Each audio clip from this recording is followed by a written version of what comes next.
Josep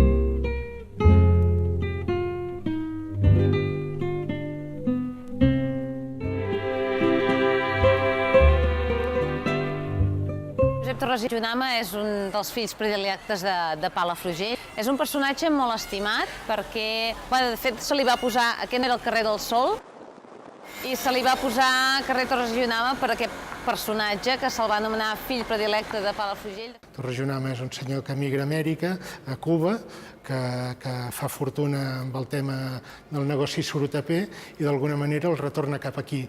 Primer muntant un negoci aquí, una fàbrica que es deia Industrial Tapón Corona, que es dedicava a fer xàpers, munta un taller mecànic també i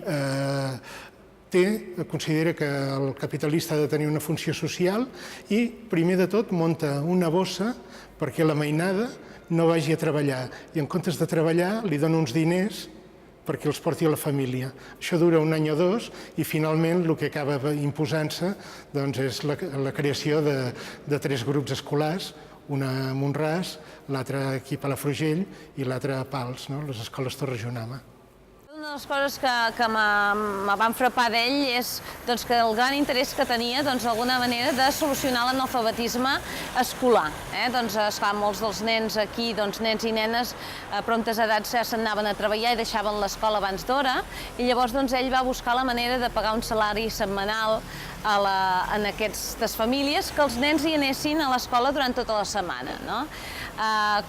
Cap d'un temps va veure que això no acabava de funcionar i després és quan obren les escoles nacionals per nens i nens el 1925. Vull dir que va ser un personatge que em va fer molts altres actes benèfics i que era molt estimat, sempre pensant una mica en l'obrer, i d'aquí el nom.